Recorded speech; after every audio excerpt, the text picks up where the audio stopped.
ክርስቶስ አምላከ ነዳያን ተብሎ ነው የሚጠራው። የነዳያን አምላክ ነው እንጂ የሚባለው አምላከ ብዑላን ተብሎ አይጠራም። አባቶቻችን አንድ ሻማ ያበራ ሰው አንድ ሻማ እናበራና 30 40 50 60 70 80 ሻማ ከሌላው እየወሰን ብንለኩስ እቺ ሻማ ለሷ ሳይጎልባት ለብዙ ሻማዎች ብርሃን ትሆናለች። በመረቁም በደረቁም ይፈታሉ ማለት ነው። በደረቁ መልካም ለማድረግም ያስፈርዳል ያስጠይቃል የሚለውንም መውሰድ ነውና ስለ ገንዘብ ሲወራ ከአምስቱ የስሜት ሕዋሳት በተጨማሪ ስድስተኛ የስሜት ሕዋስ ነው ይባላል።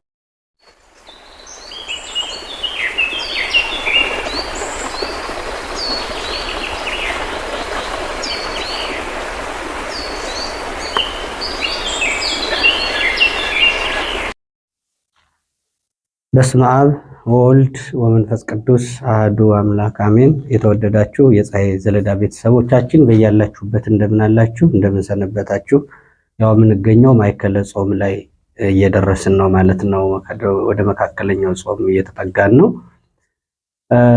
ስለዚህ ከዚህ በፊት ከስነ ፍጥረት ትምህርታችን ጋር አያይዘን የእባብን ሕይወት እና መንፈሳዊ ትንታኔ ስንመለከት አብረን ስለ ጾም ያየንበት አጋጣሚ ነበረ። ወቅቱ ጾም፣ ጸሎትና ምጽዋት ሊታሰብበት የሚገባ ወቅት በመሆኑ ዛሬ ደግሞ እነዚህ ሶስቱ ማይላቀቁ ስለሆኑ እስመ ጾምማ ለጸሎት ወታ ለአርምሞ እያልን ብዙ ነገር እንዳነሳንላት የነገሮች ሁሉ መሰባሰቢያ በዙሪያዋ በጣም ብዙ ነገሮች አሉና ጾም ስንጾም ያለ ጸሎት አይደለም፣ ጾም ስንጾም ያለ ምጽዋት አይደለምና ከነዚህ መካከል ዛሬ ደግሞ ስለ ምጽዋት ትንሽ ነገር ቤተክርስቲያን ስለ ምጽዋት ምን ትላለች፣ የቀደሙ አባቶቻችን ዋኖቻችን ስለ ምጽዋት ጥቅም እንዴት ተናገሩ፣ መጻሕፍትስ ምን ምስክርነት ይሰጣሉ የሚለውን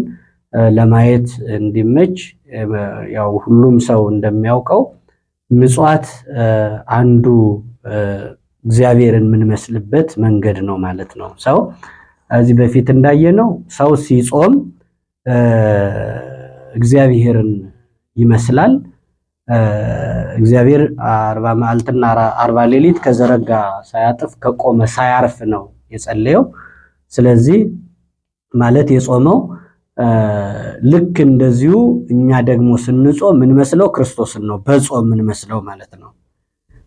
ምክንያቱም ብዙ ጊዜ እንደምንናገረው መርፌው ባለፈበት ክሩ ያልፋል ማለት ያው ከመርፌው ጋር ክሩ ይታሰራል፣ ስለታሰረ ነው የሚያልፈው እና እኛም ልክ ክርስቶስ ባለፈበት መንገድ በእምነት በፍቅር በስርዓት ታስረናልና ክርስቶስ ባለፈባቸው መንገዶች ሁሉ እናልፋለን። እነዚህ መንፈሳዊ ነገሮችን ከሱ ምንማራቸው ናቸው። እሱ ምን ብሏል? ከኔ ተማሩ ብሎ ተናግሯልና ከኔ ተማሩ ማለት ከሱ ምንማረው እንደነዚህ አይነት መንፈሳዊ ትምህርቶች ወተማሩ ምን ከኔ ተማሩ ብሎ ስለነገረን በዛ መንገድ እያንዳንዱን መንፈሳዊ ነገሮችን ከክርስቶስ እንማራለን። ስለ ጾም፣ ስለ ጸሎት፣ ስለ ምጽዋት፣ ስለ ተለያዩ መንፈሳዊ ነገሮች፣ ስለ ፍቅር በተለያየ መንገድ እንዲህ እያለን መንፈስ ስለ ትህትና እንዲህ አይነት ነገሮችን ብንዘረዝራቸው በጣም ሰፊ ናቸው። ሁሉንም ክርስቶስ አልፎባቸዋልና እኛም ከክርስቶስ የምንማራቸው በጣም ታላላቅ ነጥቦች ናቸው ማለት ነው።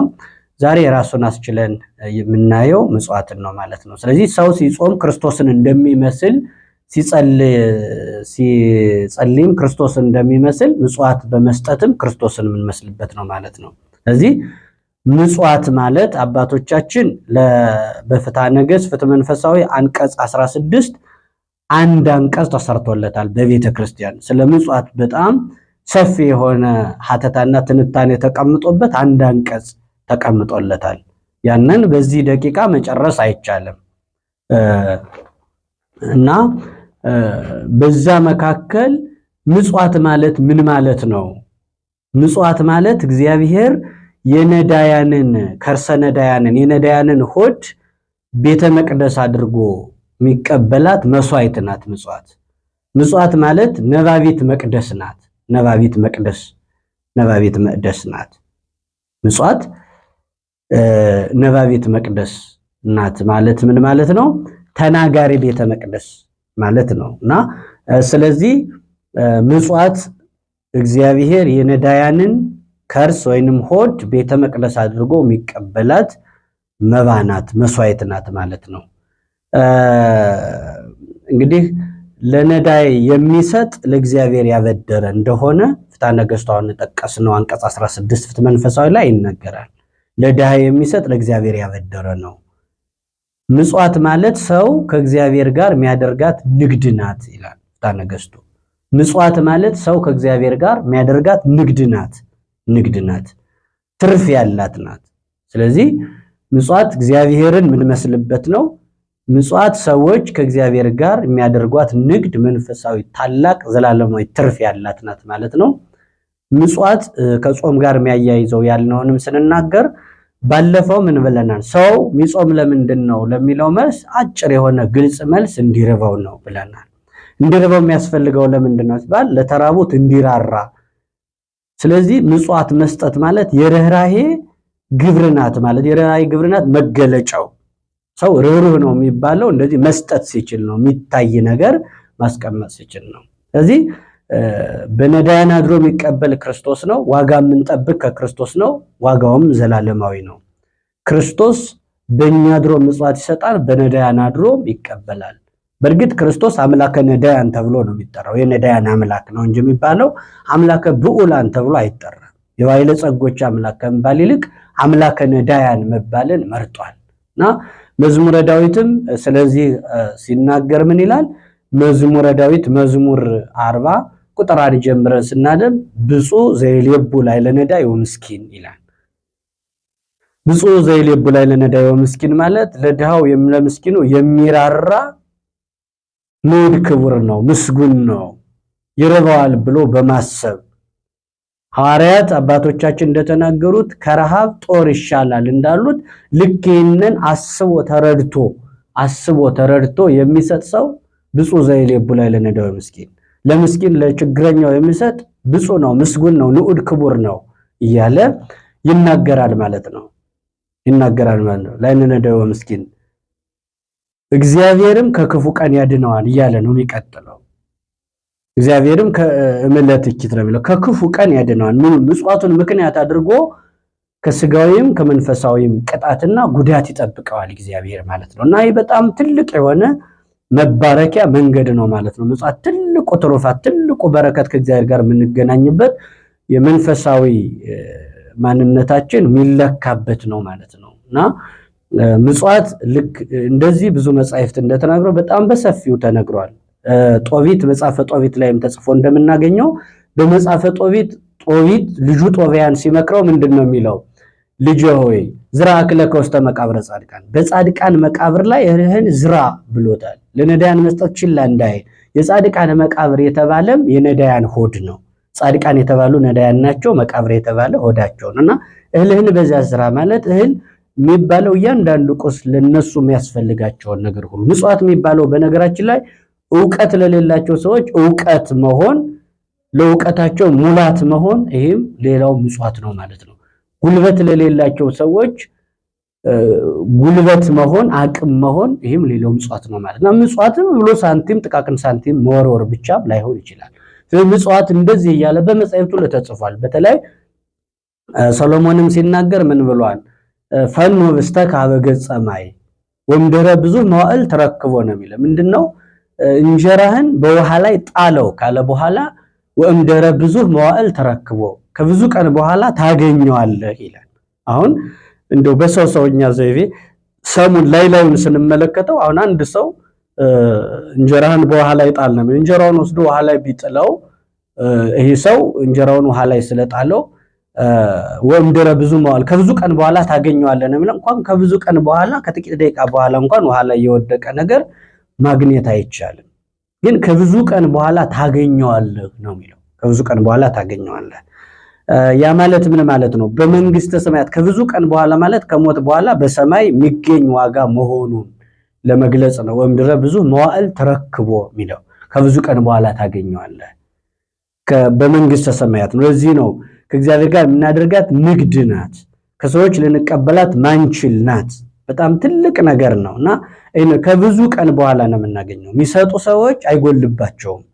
ይህንንም ሲያስረዱ አባቶቻችን አንድ ሻማ ያበራ ሰው አንድ ሻማ እናበራና 30 40 50 60 70 80 ሻማ ከሌላው እየወሰን ብንለኩስ እቺ ሻማ ለሷ ሳይጎልባት ለብዙ ሻማዎች ብርሃን ትሆናለች።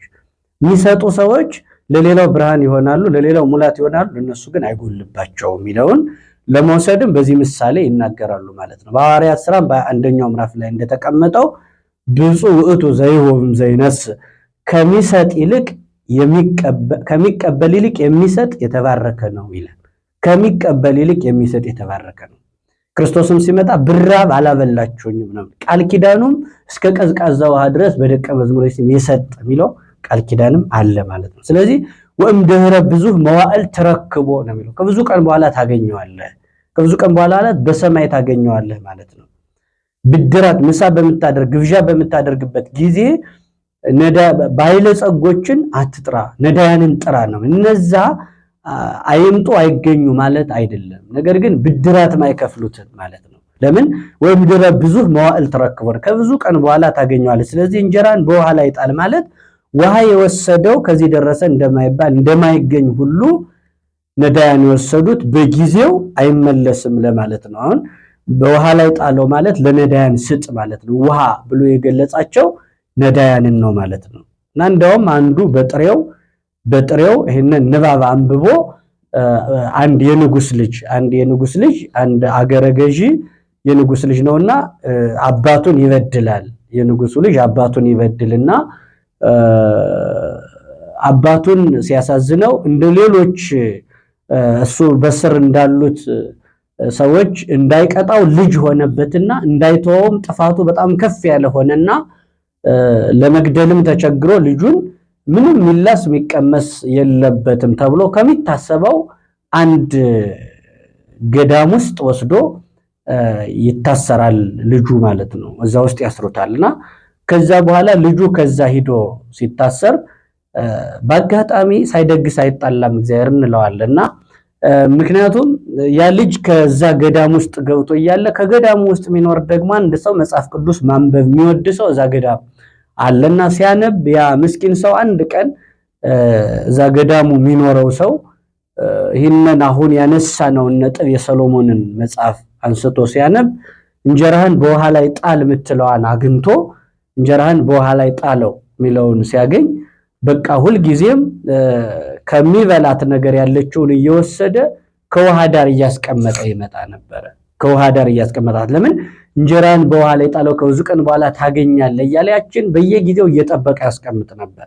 ያ ተቀጦ የታሰረ የንጉስ ልጅም ያችን እዛች ያ በመጽሐፍ ቅዱስ ሐሳብ ተነስቶ እየወሰደ የሚያስቀምጠውን ምግብ እየበላ ኑሮ ከብዙ ቀን በኋላ ግን ልጁ ሲፈለግ ሞቶ ይሆናል ተብሎ ሲፈለግ ተገኘና አባቱ ሞተ። በአባቱ ምትክ እሱ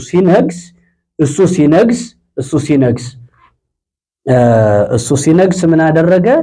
ያንን ክፉ ቀን እንዳልሞት ያወጣኝ እዛ ገዳም እንጀራውን ውሃ ዳር እያስቀመጠ የነበረው ያ ምስኪን ሰው ያ መልካም ሰው ነው፣ ያ ነው ቀኔን ያተረፈው ብሎ ከዛ ያለውን ሰው መጥቶ ከሱ በታች አድርጎ ስልጣን በጣም በብዙ ድካም የማይገኘውን ስልጣን በሰፊው ማግኘት እንደቻለ በታሪክ ይነገራል፣ በትውፊት ማለት ነውና ይሄ የሚያየው እንደዚህ አይነት ምስጢሮች በመረቁም በደረቁም ይፈታሉ ማለት ነው። በደረቁም በመረቁም ያልኩት ምንድነው ከብዙ ቀን በኋላ ሚለውን አስበን ስንሰራ እንዲሁ በነፍስ ያሰብነው በስጋችንም ይጠቅመናል ሚል ሐሳብ ለመስጠት ነው። ማለት ምንድነው ያ ሰው ለነፍሱ ከብዙ ቀን በኋላ አገኘዋለሁ ያለውን በምድር ግን ከዚህ ንጉስ በታች ከንጉሱ በታች ተወራጅ ሆኖ የቤተ መንግስት ሰው ሆኖ በምድርም እንዲሾም ያደረገው ያ መልካም ነገሩ ነው ማለት ነው። ስለዚህ እያንዳንዱ እንትኖች በመረቁም በደረቁም እንዳልነው ልክ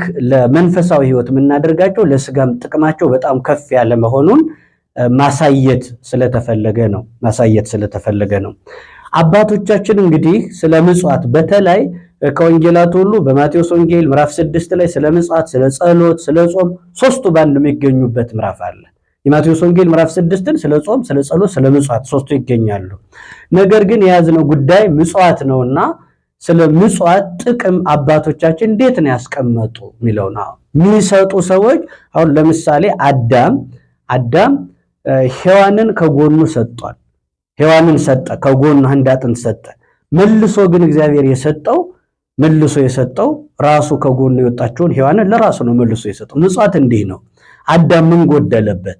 ከጎኑ አጥንቱ አንድ ቢሰጥ መልሶ እግዚአብሔር ሔዋንን ሰጠው። ልክ ምጽዋት የሚባለው መልሰን ንግድ ናት ብለናልና አትረፍርፈን የምንወስድባት ከብዙ ቀን በኋላ በተሻለ መንገድ የምናገኛት ናት የሚለውን ሁሉ መውሰድ ነው። እንግዲህ አባቶቻችን በሉቃስ ወንጌል ምዕራፍ 16ን ማንኛውም ሰው በዚህ ዋና የዛሬ በምንነጋገርበት ስለ ምጽዋት ስንነጋገር የትኛውም ሰው ስለ ምጽዋት ከዚህ የተሻለ የመጀመሪያ ፍትሐ ነገሥት አንቀጽ 16 ብለናል። የሉቃስ ወንጌል ምዕራፍ 16 እነዚህን ሁለት ነገሮች በትኩረት ዝግ ብሎ በማስተዋል የተመለከተ ሰው እንደሚያገኙና ከኛ ንግግር ከፍ ባለ መንገድ አባቶቻችን በትርጓሜ በቅዱሳት መጻሕፍት እንዴት ነው ስለ ምጽዋት ያስቀመጡትና የተናገሩት የሚለውን ቀጥታ በትርጓሜ የተቀመጠውን ነገር አንስተን እንመልከትና እንዲህ ይላሉ አባቶቻችን። ከዛው ሉቃስ 16 ማለት ነው። ከምዕራፍ 1 ጀምሮ ማንበብ ነው። በጣም ብዙ ምሳሌዎች አንድ መጋቢ ያለ በጣም ብዙ ተደራራቢ ወደ 5 የሚደርሱ ምሳሌዎች ይገኛሉ ማለት ነውና በዚህ የመጽሐፍ ቅዱስ ክፍል ውስጥ በዚህ ስለ ምጽዋት ከዚህ የተሻለም አብራርቶ የሚነግረን የለምና ይህንን በተደጋጋሚ ተመላልሶ ማንበብ ጠቃሚ ነው ብዬ ስለማስብ ነው ይህንን የምናገረው ማስተላልፈው ይህን መልእክት ማለት ነውና ከዛው ላይ ምን ይላል? በኃላፊው ገንዘብህ በሚጠፋው ገንዘብ ወዳጅ አብጅበት ይላል። ስለዚህ ኃላፊ ጉልበት ኃላፊ ነው፣ ዕውቀትም ያልፋል፣ በሞት ይሻራል፣ ሁሉም ነገር ገንዘብም ያልቃል። ያው እያንዳንዱ ነገር ያልፋልና አሁን እግዚአብሔር በነገራችን ላይ ሰዎች ብለው የሚያስቡት ሁላችንንም የመጻሕፍትን ልብ መርምሮ ባለማወቅ ሰዎቹ እግዚአብሔር የሚፈርድብን ኃጢአት ስንሰራ ብቻ ይመስለናል። እንደዛ ግን አይደለም። ኃጢአት ስንሰራ ብቻ አይደለም እግዚአብሔር የሚፈርድብን፣ መልካም ስላላደረግንም ይፈርድብናል የሚለውን ሰው ይዘነጋዋል። ማሰብ ያለብን እሱ ነው። እግዚአብሔር ኃጢአት ስንሰራ እየተከታያችን ብቻ አይደለም።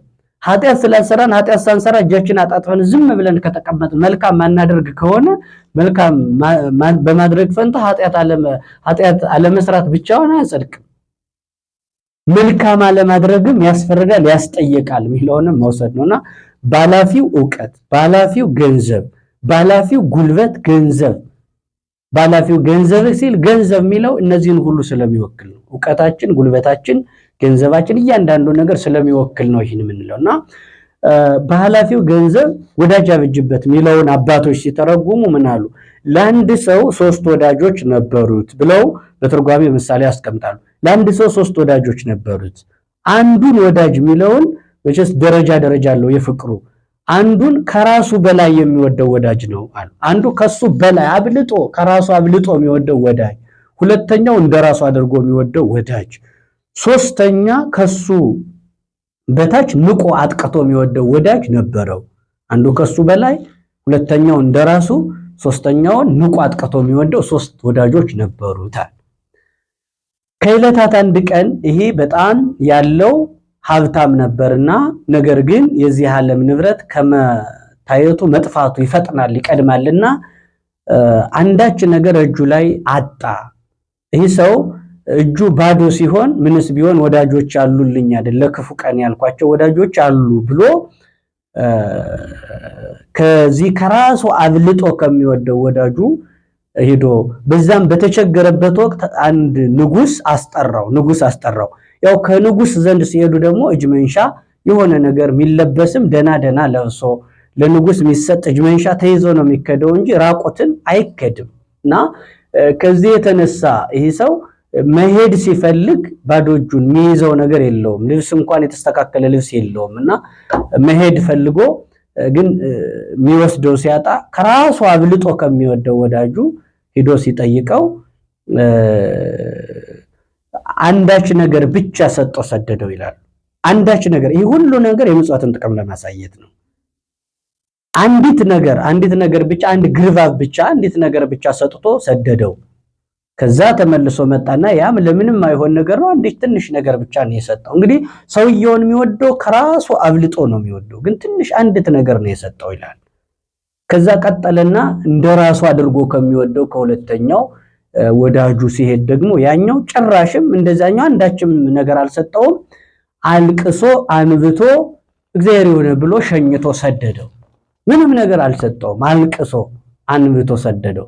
ሶስተኛው ንቁ አጥቅቶ የሚወደው ወዳጁ ነውና ያንስ ቢሆን ምንስ ቢሆን ወዳጅ አይደለም ልጠይቀው እንጂ ከምተው ብሎ ንቁ አጥቅቶ ከሚወደው ወዳጁ ዘንድ ሂዶ ንጉሥ አስጠርቶኝ ለብሼው ይዞ መሄድ አጥቼ ብሎ ሲያማክረው አይዞህ ለዚህ ቀን ያልኮንኩ የኔ ጓደኝነት ምን ይሆናል ብሎ ይህ ሰው ንቁ አጥቅቶ የሚወደው ጓደኛው ግን ሚይዘው እጅ መንሻ የሚለብሰው ልብስ አድርጎ ያን ከሰጠው በኋላ ከጠየቀው በላይ አብዝቶ ከሰጠው በኋላ ደግሞ ምን አደረገው ነው የሚለው። እንደውም አገልጋዮች ከንጉሱ ጋር ይግባባሉና እነሱም ነገር እንዲያቀኑልህ እልክልሃለሁ ብሎ በጣም ያላሰበው መልካምነት ንቁ አጥቅቶ የሚወደው ወዳጁ መልካም አደረገለት ብሎ በምሳሌ ያስቀመጡ። ታዲያ ምንድነው ትርጉሙ ሲባል እነዚህ ሶስት ወዳጆች እንግዲህ አንድ ሀብታም ነበረ ነው። ይሄ ሀብታም ነበረ መጀመሪያ፣ በኋላ ችግረኛ የሆነ የተባለው ንጉስ ነው ያስጠራው። እንግዲህ ይሄ እያንዳንዱ ምሳሌ ነው። አንዱ ይሄ ንጉስ ምንድነው ስንል ያስጠራው እንግዲህ ባይለጸጋ የነበረ አንድ ሰው የተባለ ምድር ላይ ያለን የሰው ዘሮች በሙሉ ነው። ምድር ላይ ያለን የሰው ዘሮችን በሙሉ ሶስት ወዳጆች ያሉት አንድ ባይለጸጋ በኋላ ያጣ የነጣ የገረጣ ያልነው ይሄ በምድር ላይ ያለን ሰዎችን በሙሉ የሚወክል ነው። ይሄ ሰው የሚወክል ነው። ያስጠራው ንጉስ የሚባለው ደግሞ ሰዎችን በሞት የሚጠራው የክርስቶስ ምሳሌ ነው። ያስጠራው ንጉስ ሰዎችን በሞት ሁሉን የሚጠራው የክርስቶስ ምሳሌ ነው ማለት ነው። ሶስት ወዳጆች የተባሉት ደግሞ ከራስ አብልጦ የሚወደው የተባለ ወዳጅ ገንዘብ ነው። ከራስ በላይ አብልጦ የሚወደው ሰው ለገንዘብ ያለው አመለካከት፣ ለገንዘብ ያለን ስሜት፣ እንዲያውም ስለ ገንዘብ ሲወራ ከአምስቱ የስሜት ህዋሳት በተጨማሪ ስድስተኛ የስሜት ህዋስ ነው ይባላል። የገንዘብን በጣም ጽኑ የሆነ ነገር ለመግለጽ ከአምስቱ የስሜት ህዋሳት በተጨማሪ ስድስተኛ የስሜት ህዋስ ነው ተብሎ ይገለጻል። ገንዘብ በጣም ከባድ እና ጽኑ የሆነ ነገር ነው እና ሰዎች ሁሉ ገንዘብን ከራሳችን በላይ አብልጠን እንደምንወድ የሚያሳይ ነው። ከራሱ አብልጦ የሚወደው ያለው ገንዘብን ለምንድን ነው ሲባል ሰው ወደ ጦር ሜዳ ሲሄድ ገንዘቡን ግን ባንክ ላይ አስቀምጦት ይሄዳል እንዳይጠፋው ማለት እሱ እኮ ወደ ሞት እየሄደ ነው እና ከራሱ አብልጦ የሚወደው የተባለውም ከዚህ የተነሳ ነው። በሄደ ጊዜ ግን አንድ ግርባ ብቻ ነው የሰጠው ማለት ምን ማለት ነው? በምድር ላይ የትኛውም ንብረት ባንክም ቤትም ውስጥ ያስቀመጥነው ገንዘብ ስንሞት ምንም ነገር ሊከተለን አይችልም። አንድ ግርባብ ሰጠው ማለት ግን የሰኔል የከፈን ያክል የሚወስደውን ነው ብለው ተረጉመውታል። ሁለተኛ እንደራሱ አድርጎ የሚወደው ወዳጅ የተባለ ቤተሰብ ነው። ሚስት፣ ልጅ እንዲሁም ቤተሰብ ማለት ነው እና ሁለተኛው አንድ ግርባብ እንኳን አልሰጠውም፣ አልቅሶ ሸኘው ማለት ምን ማለት ነው?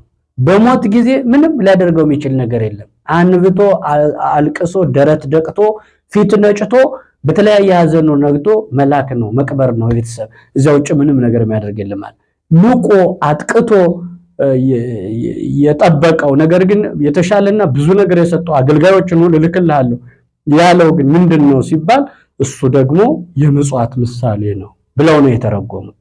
በእንደዚህ አይነት ጠንከር ባለ መልኩ እንጂ ሌላ ባለ ነገር አላስቀመጡትም ምጽዋትን። አሁን ሌላ ብዙ ነገር ማለት ይቻላል ይሰማል። እንደነዚህ አይነት አባቶቻችን በትርጓሜ ውስጥ የደበቋቸው በጣም መልካም የሆኑ ለሰዎች አስተማሪ በምሳሌ ያስቀመጧቸው።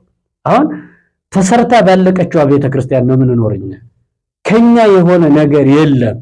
ይሄን ሁሉም ያስመሰግናቸው አባቶቻችን ያስቀመጡትን መድገም ነውና አባቶቻችን ያስቀመጡልንን በጉልህ እያየን በምስጢር ያስቀመጡትን እያየን መጠቀም እንድንችል እንደ ልጅነት ማለት ነው። እያመሰገን አባቶቻችንን ማመስገን እንድንችል ማለት ነው። እና አሉልን ያልናቸው ሰዎች አሁን ከራሳችን በላይ አበልጠን አሁን ሰዎቹ ገንዘብ ሲኖራቸው ስታመም ምን ስል ይላሉ። ነገር ግን ከባድ ነው። ለጭንቅ ቀን ያለን እገሌ አለልኝ ያልነው ሰው እሱ እያለ ሰዎች ድቅቅ አድርገው ሁለንተናችን ላይ ያሳጡን ይችላሉ። አለልኝ ያልነው ክፉ ቀን ያስቀምጥነው ሰው እንዲሆን ምጽዋትን ግን አባቶቻችን በዚህ ምስጢር በኋላ ንቁ አጥቅቶ ሰው ንቁ አጥቅቶ የሚያየው ማለት ምን ማለት እንዲህ ቀላል በጥቃቅን ሳንቲም እንዲሁ ስንሰጠውም እንዳልሆነ አድርገን የምናየው ደግሞ የሚያሰጠው ዋጋ የተጨበጠ ያልታየ ከመሆኑም የተነሳ ነው ንቁ አጥቅቶ የሚወደው ችላ እንደምንለው ማለት ነው። ያንን ማብራራት ያስፈልገው። አገልጋዮችን እልክልሃለሁ ያለበትስ ምስጢር ምንድነው ይሉና አገልጋዮች የተባሉ ያው ምጽዋት የሚሰጠው በጻድቃን በሰማዕታት በቅዱሳን ስም ስለሆነ ነው። ስለ አምላከ ጊዮርጊስ፣ ስለ አምላከ ተክለ ሃይማኖት፣ ስለ አቡነ ገብረ መንፈስ ቅዱስ በቅዱሳን ስም ስለምንሰጠው ነው ይሄንን በዚህ ልክ የሚያስቀምጠው ማለት ነው። ስለዚህ ምጽዋት እንዲህ ንቆ አጥቅቶ ያሰው ምንም ከሚቀር ብሎ ያስበው የነበረው የተሻለ ነገር እንዳደረገለት ዛሬ በቀላል መንገድ ምናየው ይሄ ምጽዋት በኋላ ግን መልካም ስራ ይሰራል ብለው ያስቀምጡት ነው። ሁለተኛው ምሳሌ አንዲት ሀገር ንጉስ ታነግስና 1 ዓመት ብቻ ታነግሳለች። ያለ 1 ዓመት አያነግሱም። ድፍን 1 ዓመት ሲሞላው ግን ያን 1 ዓመት አንግሰው የኖረችውን ንጉሷን ወስዳ አንድ ደሴት ውስጥ ትዘጋዋለች። በረሃብ ይሞታል እንዳለ በዚያው 1 ዓመት ይነግሳል። 1 ዓመት ሲሞላው ያን ንግስናው አልቋል ብለው ግዞት ውስጥ ደሴት ውስጥ ይዘጉታል። በዚያ ተዘግቶ በረሃብ ይሞታል ማለት ነው። አንድ ጥበበኛ ንጉስ ግን የዛችን ሀገር ጠባይና ልማድ የተረዳ ንጉስ በጣም ብልህና ጠቢብ ስለነበረ ምን አደረገ ብለው አስቀምጠዋል። ያደረገው ምንድነው? በጣም በሚገርም ሁኔታ ያ አመቱ ማለቁ አይቀርም። 1 ዓመት ሩቅ አይደለም፣ ቅርብ ነው፣ ያልቃል። ስለዚህ ወዳጅ ማብጀት በዚህ በሚያልፈው የንግስና ዘመን መልካም የሆነ ስራ መስራት አለብኝ ብሎ በማሰብ ምንድነው ያደረገ? ልክ ያ 1 ዓመት እስኪሞላው ድረስ ገንዘብ እየወሰደ እህል እየወሰደ ከዛች ወስደው ዓመት ሲሞላቸው ወስደው ከሚታሰሩበት ከሚጋዙበት ደሴት ውስጥ ዓመቱን ሙሉ እህል እየወሰደ ከዛች ሲያጠራቅም ኖረ። 1 ዓመት ሲሞላው ወስደው ከዛ አጋዙት። ነገር ግን አስቀድሞ በንግስናው ወቅት የሰበሰበውን እየበላ ይሞታል ሲሉ እንደገና በሰላም ለመኖር ችሏል። አሁን ይህንን ሰው ስናየው በጣም አባቶቻችን ያስቀመጡበት መንገድ ግሩም ነው። ይሄ 1 ዓመት የንግስናው ወቅት የሰራውን ነው በዛ ገዳም። ይሄ በምድር እንኳን እንደዚህ የሚያሳየው ምንድነው? በምድር ላይ ስንኖር በዚህ ዓለም ስንኖር ያ ሰው በዓለም ላይ ንጉስ ሳለ ያደረገውን ነው። በደሴት ውስጥ በተዘጋ ጊዜኛ በሰማይ የምናገኘውን ጥቅም ሲያብራሩ አባቶቻችን ዛሬ በምድር የሰራውን አሁን ያ ሰው ሌሎች ያመላለሱትን አይደለም፣ ከጥበበኛነቱና ከብልህነቱ የተነሳ በንግስና ወቅት በምድር ላይ እያለ መልካም ሲያደርገው የነበረውን ደሴቱ ላይ ደግሞ አግኝቶ መጠቀም እንደቻለ ዛሬም እኛ በዚህ ምድር የሰራ ነው በመንግስተ ሰማያት እጥፍ ድርብ ሆኖ ድልብ ሆኖ እንደምናገኘው ለማሳያ የተጠቀሙት ምሳሌ ነው ማለት ነው። ስለዚህ እንደዚህ አይነቱን ነገሮች ምሳሌ ሁለት እዚህ ሶስተኛ ለአንድ ሰው ይላሉ። ሶስተኛ ምሳሌ ለአንድ ሰው ይሄ በአንድ ምዕራፍ ውስጥ ያስቀመጡትን ነው። በጣም ሰፊ ነው። ለአንድ ሰው 2 ልጆች ነበሩት። ለአንድ ንጉስ 2 ልጆች ነበሩት፣ አንዱ ታላቅ አንዱ ታናሽ። እና ምን አለ? እኔ ስሞት ልጆቼ ከሁለቱ አንዱ መንገሳቸው አይቀርም፣ ነገር ግን የሚነግስ ታላቁ ሳይሆን ታናሹ ይንገስ አለ። ታናሹ ይንገስ። ለምንድነው እንዲህ ያለው? ከታላቁ ይልቅ ታናሹ ብልህ እንደሆነ ጠቢብ እንደሆነ ስላወቀ ነው። ታናሹን አንግሱት አለ። ሰውየውም ሲያልፍ ታናሹን ልጁን አነገሱት እና አንድ ቀን መንገድ ሲወጣ በፈረስ ጀርባ ሆኖ መንገድ ሲሄድ ታላቅ ወንድሙ ተከትሎት ሄደ እና ሲሄድ ቆረንጮ ማይረባ ያልታጠበ ቁሽሽ ያለ ልብስ የለበሰ አንድ ባህታዊ አገኘ መንገድ ላይና ያን ባህታዊ ሲያገኘው ከፈረስ ወርዶ ከእግሩ ወድቆ አቡነ ዘበሰማያት ተቀበለ። ይህን ሲያደርግ ያ ብልህ ታናሽ ወንድሙ ሲያደርግ ተከትሎት የሄደው ንግስና ያመለጠው ታላቅ ወንድሙ ይሄ መንግስት አሰዳቢ ብሎ ነቀፈው። በዛም ጊዜ ዝም አለው፣ ምንም አላለም። አቡነ ዘበሰማያት ተቀብሎ በበቅሎ ሆኖ ሄዶ ጉዳዩን ፈጽሞ ወደ ቤቱ ሲመለስ እሳት አንድዱ አለ። ነጋሪት ጎስሞ እሳት አንድዱ አለ። በሀገራቸው ባህል አለ፣ የቅጣት ምልክት ነው። ነጋሪት ተጎሰመ፣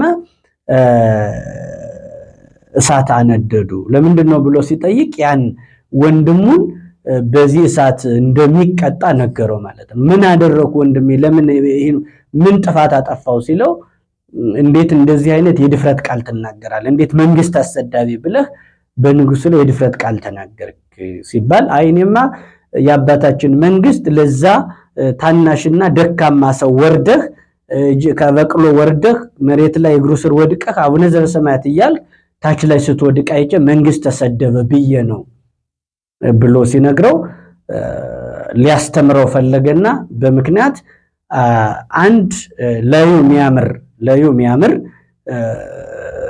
መልካም ነገር በወርቅ የተለበጠ ነገር እንደ ወርቅ መያዣ አድርጎ ውስጡ በወርቅ የተለበጠ ነው። ውስጡ ላይ ግን በባህር ቁልፍ የተቆለፈ በጣም ያጌጠ ላዩ ሲያዩት በጣም የሚያምር ሳጥን አመጣና ከሳጥኑ ውስጥ ግን ማይረባ ቃራቃምቦ ነገር ገሉን ጠጠሩን በሙሉ ሳጥኑ ውስጥ አደረገና በባህር ቁልፍ ቆልፎ ላዩን አስጊጦ አሰማምሮ አስቀመጠው የሆነ ቦታ ላይ።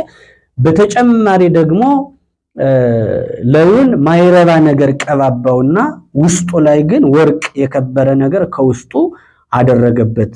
ሳጥኑን ከውስጡ በጣም መልካም የከበረ እንቁ ነገር ወርቅ አስቀመጠበትና ላዩን ግን በማይረባ ነገር ቀባብቶ ሁለቱን ጎን ለጎን አስቀመጠና እስኪ እና ከሁለቱ ምረጥ ብሎ ያንን መንግስት አሰዳቢ ያለውን ወንድሙን እስኪ ከሁለቱ የትኛውን ነው የምትመርጥ? መርጠህ ውሰድ ላንተ ይጥቀም ብሎ ምርጫ እንዳትሳሳት አድርገህ ምረጥ ብሎ ሲሰጠው ላዩን ያሸበረቀውን ነገር ግን ውስጡ ገልጠጠር ቃራቃምቦ ነገር የበዛበትን መረጠና ያኛውን ላዩን በማየት ብቻ ውስጡ ወርቅና እንቁ ያለበትን ነገር አልፎት ሄደ። ከፍተህየው አለው። ከዚህ በኋላ ከፍተህየው ሲለው የመረጠውን ከፍቶ ሲያየው ማይረባ ነገር ነው፣ ገልጠጠር ነው የተጠራቀመበት። በልቀህ የተውከውን ደግሞ ፈተህየው ብሎ ሲያየው ንቆ የተወውን ሲመለከተው ፈቶ ሲያየው በጣም የከበረ ወርቅና እንቁ ያማረ ነገር አገኘ። አየኸው እኔ ከፈረስ ወርጄ ከእግሩ ወድቄ ሰግጄ አቡነ ዘበሰማያት የተቀበልኩት ሰው ያ ከላይ ቆሽሾ የምታየው አሮጌ ልብስ ለብሶ የምታየው ውስጡ ግን በሃይማኖቱ በጸሎት በጾም በመልካም በመንፈሳዊ ነገር በፍቅርና በትህትና ይህን ያክል ያጌጠ ነው። እሱ ውስጥ መንግስተ ሰማያት አለች። እሱ ውስጥ እግዚአብሔር አለ። እኛ ለያችን አምሮ ውስጣችን ግን ልስን መቃብሮች ለያችን ልስን መቃብር ውስጣችን ግን እጅ አጥንት እንደተልከሰከሰበት መቃብር ነን ብሎ ነገሩን በዚህ አስረዳው። ለዚህ ነው ይህንም ስለሚያውቅ ነው አባቱም ታላቁ ተቀምጦ ንግስናው ለዚህ ይሁን ብሎ ያሰበውን ከዚህ የተነሳ ነው ማለት ነው። ስለዚህ ነዳያን እንደናቸው ከላይ ሳያቸው አይመስሉም፣ ግን ወርቅ ከነሱ ጋር የተቀመጠች ናት። እንደያሉ በጣም በብዙ ምሳሌ እንደያን እየቀጠነ ሄድን እንደሆነ ቀጥሎ ያላዛርና የነዌን ታሪክ ያመጣል። አላዛርና ነዌ ልልበስ ልብላ ልጠጣ ቢል ሁሉ የተቻለው ነው። አላዛር ደግሞ ሁሉ ነገር ያጣ በዛውም ላይ ከችግር ጋር ከራስ ፀጉር እስከ እግር ጥፍሩ በቆሰል የነደደ ሰው ነው። ግን ከባለጸጋው ከነዌ ግቢ ይኖር ነበር። በጣም ይገርማል። እንግዲህ አላዛር ከነዌ ግቢ መኖር ማለት መንግስተ ሰማያት ነው ማለት ነው። አላዛርን ነዌ ቢንከባከበው መንግስተ ሰማያትን ቤት ውስጥ ናት ማለት ነው። መንግስተ ሰማያት በመካከላችሁ ናት የሚለውም ለዚህ ነው ማለት ነው። ስለዚህ ነገር ግን ነዌ ባለማወቅ ባለማስተዋል ከቁስሉ የተነሳ ከረባት ያሰሩ በሱፍ የታጀቡ ውብ ሰዎች ባለስልጣናት መልካም ዓለማውያን ሰዎች ሲመጡ ላፍንጫቸው የሚከረፋ ቆስል ያለው አላዛር ቤት እንዳያዩት በሱ ምክንያት ግቢ እንዳይናቅ በጨለማ ወስዳችሁ ጫካ ላይ ጣሉት ብሎ ቤት ውስጥ ያለውን ምስኪኑን አላዛርን ወደ ወስደው እንዲጥሉት አድርጎ ነበረ። አሁን ያ ማለት መንግስተ ሰማያትን ከቤቱ አወጣት ማለት ነው። ችግረኞች መንግስተ ሰማያት ናቸው። እነሱን መግፋት መንግስተ ሰማያትን መግፋት እንደሆነ ባላዛርና በነዌም ታሪክ የሹሙም ምሳሌ አለ። በጣም ሰፊ ነገር አለ። እንግዲህ ከረጅም ባጭሩ እነዚህን ሁሉ ምሳሌዎች ወስዶ በራስ አቅም ልክ ወደ ራስ አረዳድ መልሶ የምጽዋትን ጥቅም ከነዚህ በርካታ ምሳሌዎች አንፃር ማየት እንድንችል አባቶቻችን ሰፍረው ቆጥረው ካስቀመጡልን በጣም በርካታ ነገሮች ትንሹን ነው ያነሳነው። ያው ደግሞ ረጅም እንዳይሆን ሊያልቅም ስለማይችል ከዚህ ላይ ማቆም የግድ ስለሆነ ክቡራን አድማጭ ተመልካቾቻችን ላይክ፣ ሼር፣ ሰብስክራይብ እያደረጋችሁ የሚዲያው አካላት በመሆን ለሌሎችም በማዳረስ ድርሻችሁን በመወጣት ስራችሁን እና እንዲሁም መንፈሳዊ አገልግሎታችሁን ትብብራችሁን መቀጠል እንድትችሉ እያሳሰብን አንቀጸ ምጽዋትን ምክንያት አድርገን ስለ ምጽዋት የተነጋገርነው እስከዚህ ድረስ ነበረ። በጎደለው እግዚአብሔር ይሙላ። ይቆየን። ስብሐት ለእግዚአብሔር አሜን።